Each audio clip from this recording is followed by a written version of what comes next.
Thanks for joining us today. Today we're going to be talking about IDPs, or International Driving Permits.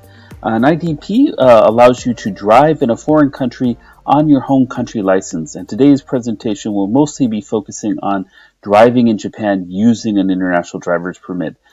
Things to look out for and things to be aware of before coming to Japan, or if you are already in Japan and using an IDP, just to confirm that your IDP is valid and what that validity might look like for your case.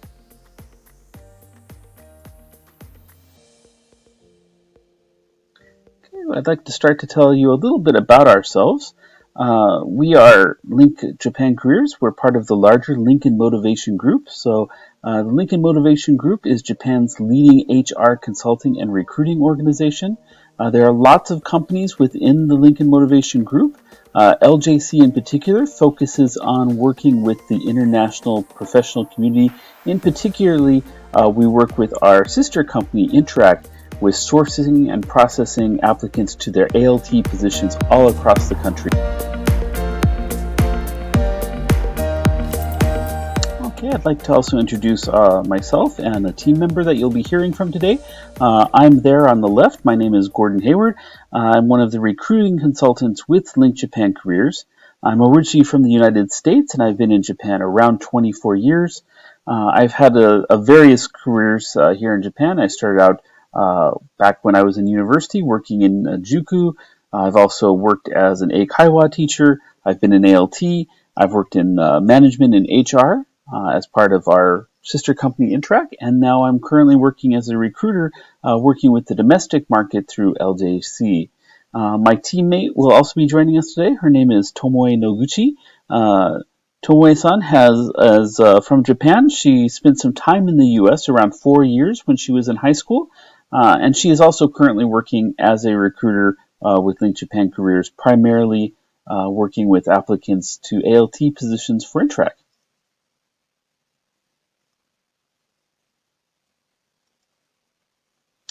Okay, just to give you an idea of what we'll be talking about today. To begin with, we'll be talking about IDPs, just giving you a brief overview about what an IDP is and how it's used. Next, we'll move into IDP validity and the checklist that you'll want to go through to make sure that you have a valid document that you can use to drive in Japan. Finally, we'll provide you some examples of a proper IDP and as well as examples of an IDP that would not be valid for driving here in Japan. And finally, IDP validity timelines, just to clarify when your IDP may be obtained and how long that IDP would be valid for driving in Japan. Alright, so what is an IDP? An IDP, International Driver's Permit, is a document allowing non-Japanese residents who are licensed drivers in their home country to drive in Japan for a certain limited period of time before converting their license to a standard Japanese driver's license. To drive on an IDP, you must have a valid International Driver's Permit obtained in your home country, a full and valid driver's license from your home country, and a valid residence card and or a passport with you.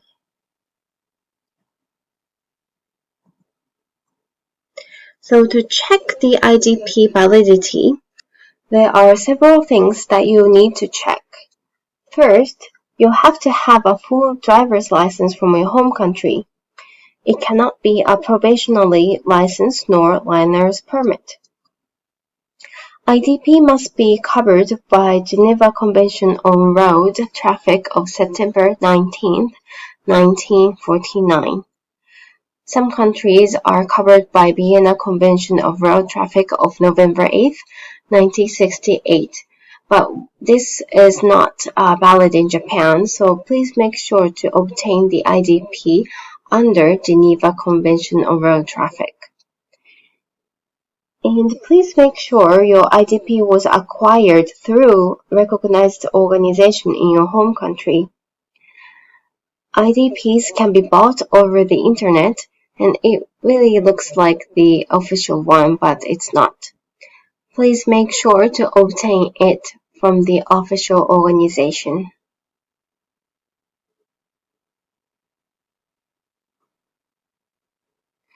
Checking IDP validity date is also important.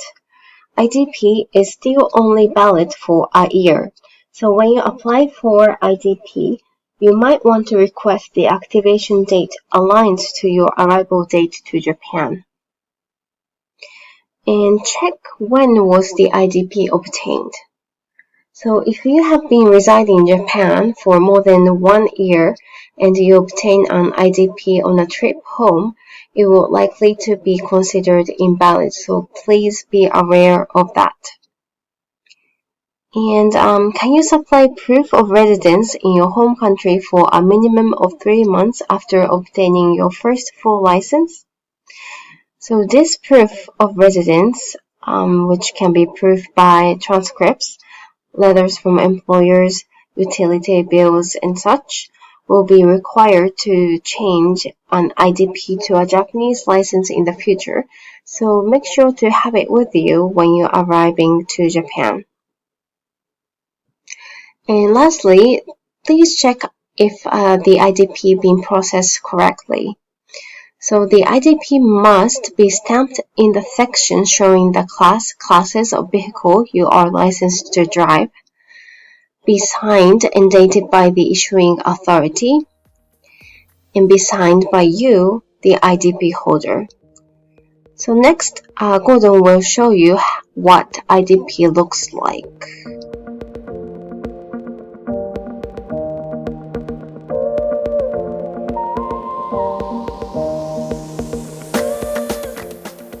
Okay, now let's take a look at what a valid IDP example would look like. This is an example from the United States. However, all IDPs will have the same general look. They may be slightly different depending on where you're coming from in terms of the organization that is awarding the IDP. But for example, in the United States, that would be AAA. Here in Japan, it would be JAF. So there would be a similar organization in your home country that you would be going through to receive this IDP. So you can see number one, where it says International Driver's Permit, it also states the type of convention that this IDP is recognized by. So in this case, we're looking for the Convention of International Road Traffic of the 19th of September, 1949. There are 2 international road and traffic conventions.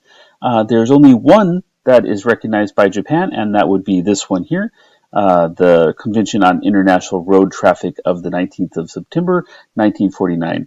This is key because if you get a driver's permit that would be covering the other convention, it would not be recognized by Japan. So you want to make sure that point is stipulated on the cover of your IDP.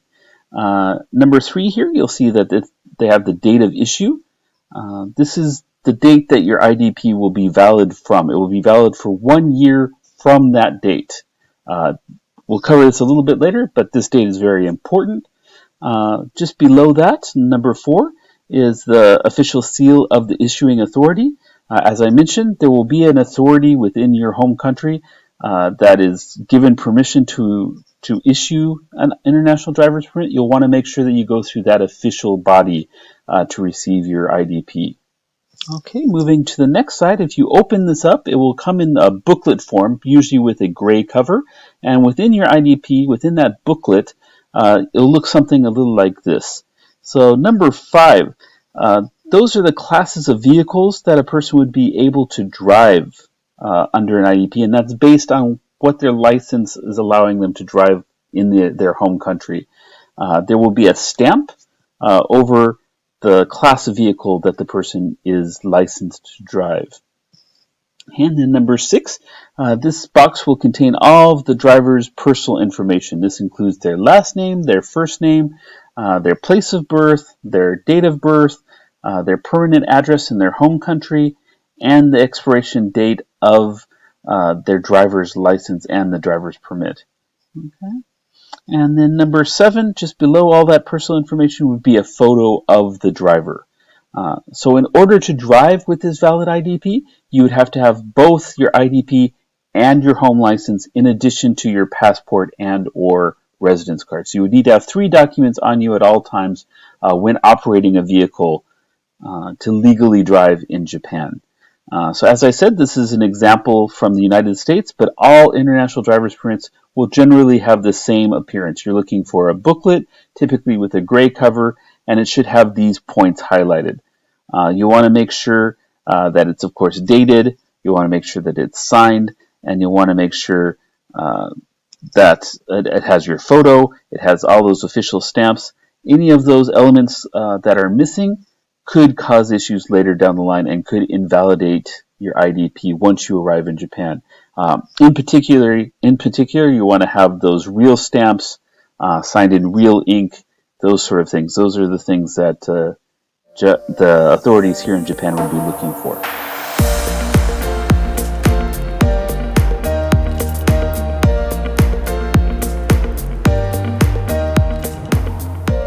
Okay, so I mentioned the importance of having real ink and real stamps and how it should look like a booklet. These are some examples of IDPs that would not be valid in Japan. So they should all have that same general appearance, as I mentioned, a booklet with a gray cover. Things that you are seeing here, plastic cards, digital documents, documents that have been printed out but not actually signed in real ink or not actually stamped in real ink. Things that may come in a booklet format but don't quite match that format that we saw in the previous slide, those would all be invalid in Japan. You'll often see websites advertising international driver's permits or get your international driver's permit from Japan, things like that. Those are oftentimes scams. You'll want to be careful. You don't want to spend a lot of money on a permit that would not be valid in Japan. Or if you were caught driving on one of these invalid permits in Japan, it could lead to some serious repercussions for yourself. So make sure that you're going through the proper issuing authority in your home country to get a proper IDP before coming to Japan. We wanted to share one more example of an improper IDP. This is a fairly recent example. There are a few things that are suspicious or I guess wrong about this IDP, at least for driving in Japan. To begin with, it's on a single A4 sheet of paper. It's not in that gray booklet format. From the start, that kind of sends up some red flags, especially if you're looking to drive on this IDP here in Japan.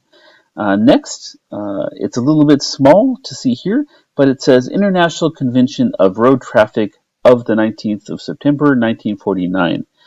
It in fact should read International Convention on Road Traffic, Geneva, 19th of September, 1949. Geneva may or may not be included in the wording, but the main point here should be on rather than of. The wording is slightly off. That combined with the fact that it's on a single A4 sheet makes it a bit questionable. And finally, this format may be usable in some countries. Some countries may permit you to drive on an IDP that has a different format. However, in Japan, they are really looking for that booklet, that gray cover, that exact wording, those real stamps, that actual signature, those sort of things. So the fact that this isn't in a booklet format right off the bat invalidates it for driving in Japan. So you'll really want to be careful. Even if there are other formats available in your home country, you'll want to make sure that you're getting something that matches the format that the Japanese authorities will be looking for to allow you to drive here in Japan.